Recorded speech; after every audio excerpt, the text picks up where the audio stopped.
कर्म करे किस्मत बने, जीवन का यह मर्म, प्राणी तेरे हाथ में, तेरा अपना कर्म, तेरा अपना।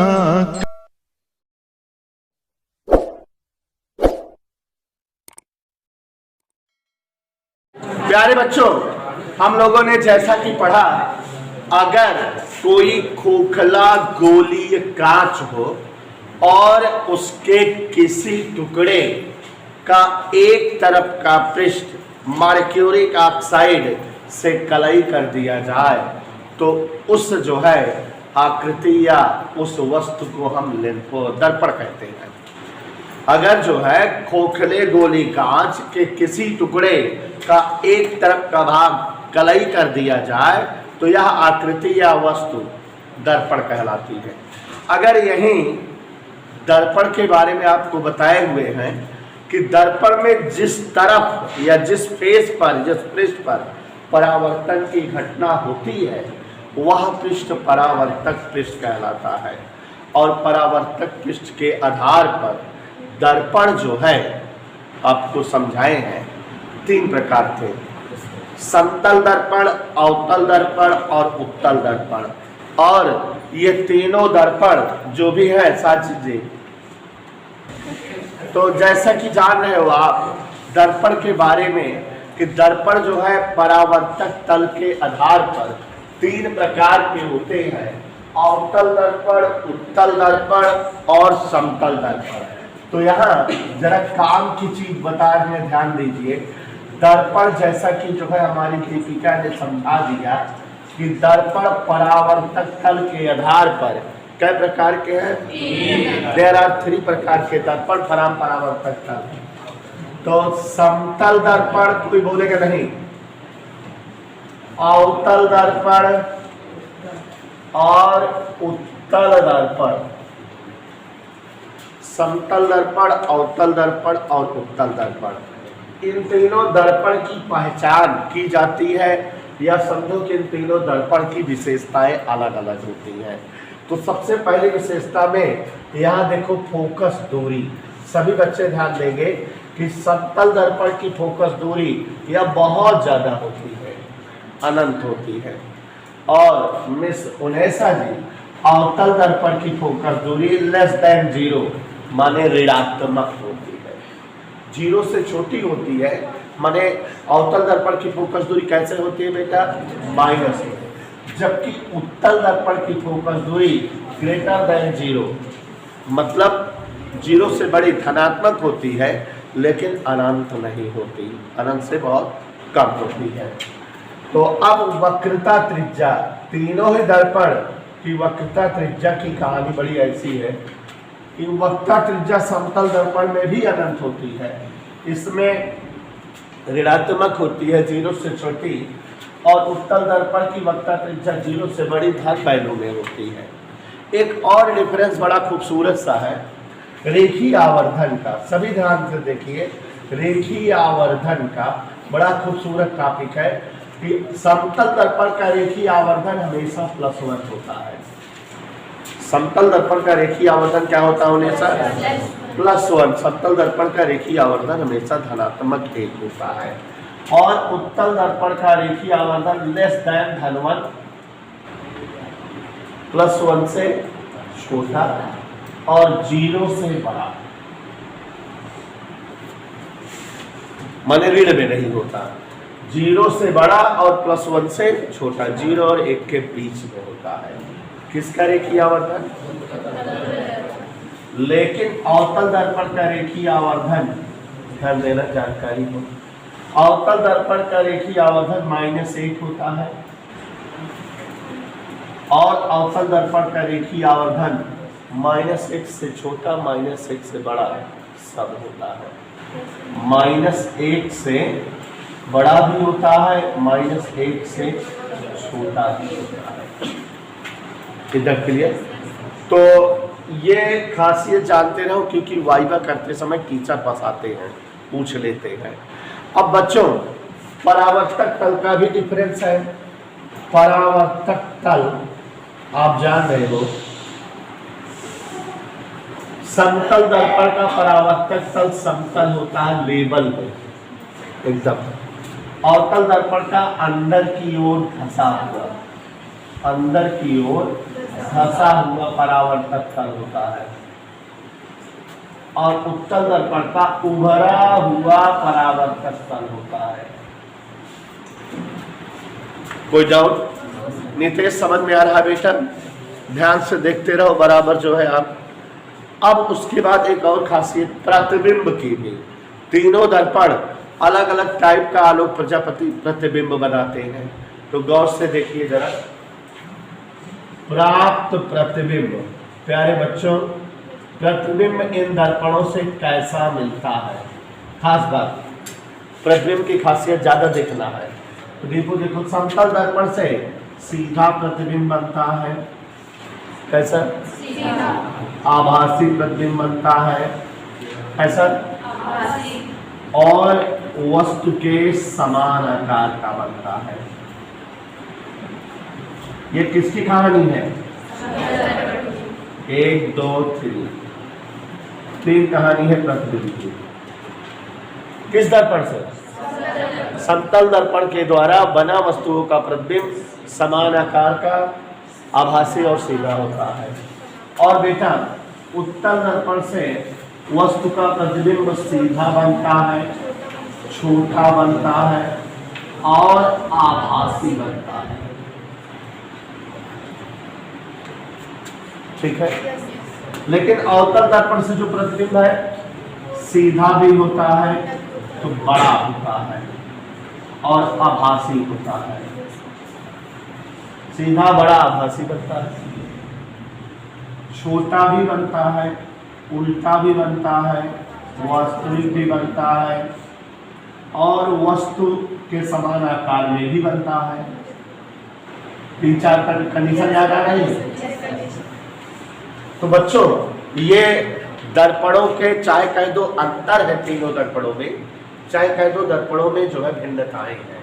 तो अब आप देख रहे हो कि समतल दर्पण की फोकस दूरी अनंत, तो अवतल दर्पण की फोकस दूरी ऋणात्मक माने 0 से कम और उत्तल दर्पण की फोकस दूरी 0 से अधिक होती है, माने धनात्मक होती है। ऐसे ही हाल वक्ता त्रिज्या का होता है। समतलवा की वक्ता त्रिज्या किसके? समतलवा की वक्ता त्रिज्या अनंत, तो अवतल दर्पण की वक्ता त्रिज्या ऋणात्मक माने 0 से छोटी और उत्तल दर्पण की वक्ता त्रिज्या 0 से बड़ी लेकिन अनंत से कम। अब रेखीय आवर्धन मतलब प्रतिबिंब की ऊंचाई और वस्तु ऊंचाई का अनुपात समतल दर्पण में हमेशा कितना होता है? +1 और उत्तल दर्पण में हमेशा 1 से छोटा किंतु 0 से बड़ा, माने धन में होता है। और अवतल दर्पण का रेखीय आवर्धन +1 भी होता है, -1 भी होता है, -1 से छोटा बड़ा भी होता है, बहुत सारा होता है। तो अब यहाँ जो है प्रतिबिंब की खासियत, समतल दर्पण से प्रतिबिंब सीधा बनता है, उत्तल दर्पण में भी प्रतिबिंब सीधा बनता है, समतल दर्पण में प्रतिबिंब आभासी, उत्तल दर्पण में भी आभासी। लेकिन समतल दर्पण में वस्तु के आकार के समान आकार का प्रतिबिंब बनता है, जबकि जो है उत्तल दर्पण में वस्तु से छोटा प्रतिबिंब बनता है।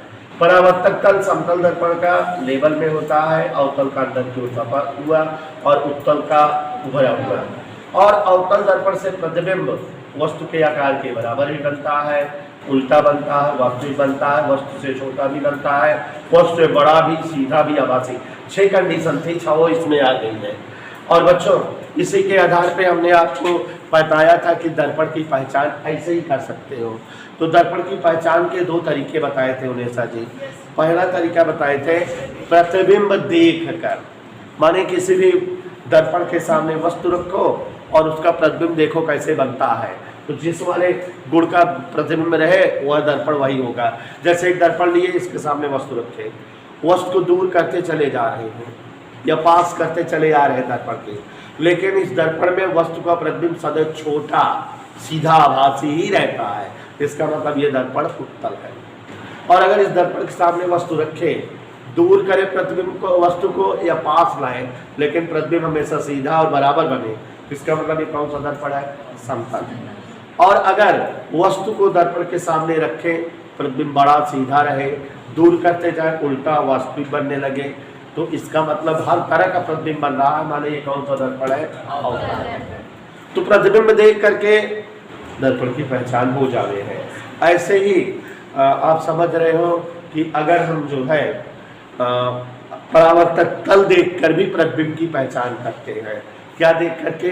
परावर्तक तल देखकर प्रतिबिंब की पहचान करते हैं। तो परावर्तक तल देखकर प्रतिबिंब की पहचान कैसे करते हैं? अगर किसी दर्पण का परावर्तक तल समतल हो तो समतल दर्पण है, अंदर की ओर धंसा हुआ हो अवतल, उभरा हुआ या उठा हुआ हो तो ये दर्पणों की खासियत हो गई, अंतर हो गया, विशेषताएं हो गई। और इसी आधार पर बच्चों दर्पणों का उपयोग है। अगर पूछा जाए कि दर्पणों का उपयोग क्या है, तो देखो सबसे पहले हर दर्पण का उपयोग बता रहे हैं, समतल दर्पण का उपयोग। किस दर्पण का उपयोग? तो मिस्टर समतल दर्पण का उपयोग सौंदर्य प्रसाधन में होता है, जुगारपिया सेट करने के लिए। हैंड बैग जो होता है लेडीज वाला, उसमें रखे रहते हैं छोटा दर्पण, निकालते जा बाकी तो चलने लगता है ना, इसलिए हमको थोड़ा बहुत सिखाइए। तो मतलब कि चेहरा देखने में काम आता है, ऐसे ही होता है नहीं? तो जुगारपिया सेट करने में, चेहरा देखने में जो है, अब आजकल लड़कियों अंगी उंगी कर रखे, तो ये सब जो है समतल दर्पण का उपयोग है। और समतल दर्पण का उपयोग आजकल जो दूरदर्शी बन रहे हैं, तो एक बड़ी पाइप होती है, एक ऊपर छोटी पाइप होती है, तो जो है उसी में बड़ी पाइप के भीतर एडजस्ट रहता है समतल दर्पण। सोलर कुकर जो होता है उसमें भी समतल दर्पण लगाया रहता है कि ज़्यादा से ज़्यादा प्रकाश संचार हो, अवशोषित हो। तो इस तरह से दर्पण का, समतल दर्पण का बहुत कम उपयोग है। उत्तल दर्पण, चूंकि उत्तल दर्पण छोटा प्रतिबिंब बनाता है, तो जो कोई भी वाहन या व्हीकल्स है, दुपहिया या चार पहिया, तो गाड़ी के बगल जो साइड ग्लास लगा रहता है, जिसमें पीछे आने वाली गाड़ियों की फोटो दिखती है, वो उत्तल दर्पण होता है। तो पीछे जितनी गाड़ी लगी है सत्यम बेटा, उसकी छोटी छोटी इमेज दिखा देता है कि रामलाल, रामश्याम, राम घनश्याम पीछे आए, तो दिखाए जाते हैं।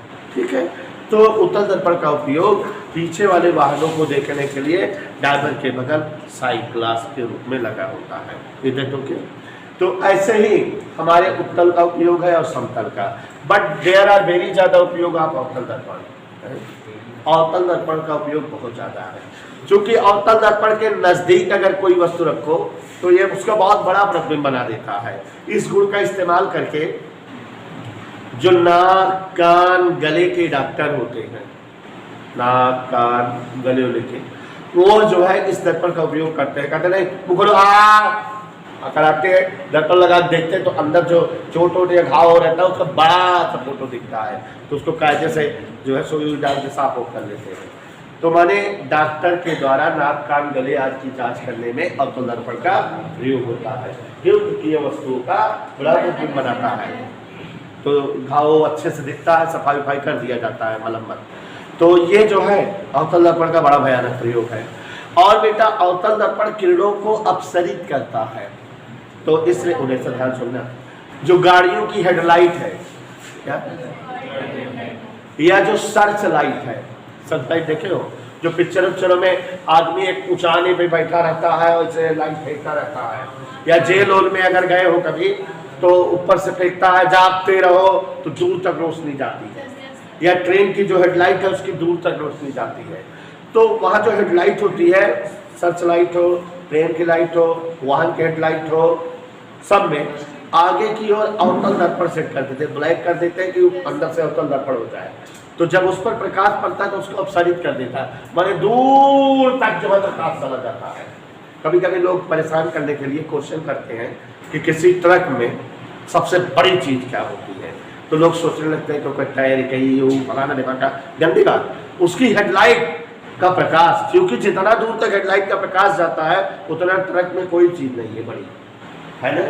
तो ट्रक के, वो फंसाने वाला क्वेश्चन है, तो ट्रक के हेडलाइट का प्रकाश सबसे लंबी चीज़ होती है ट्रक में, ठीक है ना।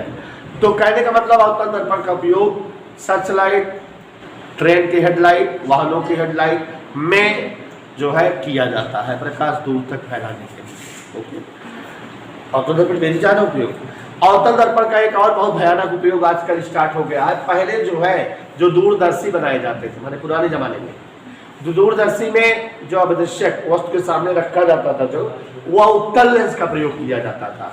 लेकिन वर्तमान में उत्तल लेंस के बजाय अवतल दर्पण के अवदृश्यक का प्रयोग करते हैं और दूरदर्शी में अवतल दर्पण अवदृश्यक के रूप में लगा होता है, बड़े द्वारक और बड़े फोकस दूरी का। और इस तरह के दूरदर्शी परावर्तक दूरदर्शी कहलाते हैं, जो आप 10th में नहीं पढ़े हो, इंटर में ही पढ़ोगे आप। तो परावर्तक दूरदर्शी वर्तमान में जो मॉडर्न टेलीस्कोप है वो सब जो है रिफ्लेक्टर टेलीस्कोप है, परावर्तक दूरदर्शी है, जिसमें लेंस के बजाय किसका प्रयोग है, अवतल दर्पण का। तो आपने कभी सोचा नहीं होगा कि अवतल दर्पण इतनी जगह ज्यादा से ज्यादा प्रयोग होता है। तो परावर्तक दूरदर्शी में प्रयोग होता है अवतल दर्पण, डॉक्टरों द्वारा नाक कान गले की जांच करने में और हेडलाइट के शीशों के रूप में अवतल दर्पण का इस्तेमाल होता है। तो प्यारे बच्चों, ये अवतल दर्पण की बहुत सारी खासियत, बहुत विचित्र विचित्र बातें थी, सबको समझ में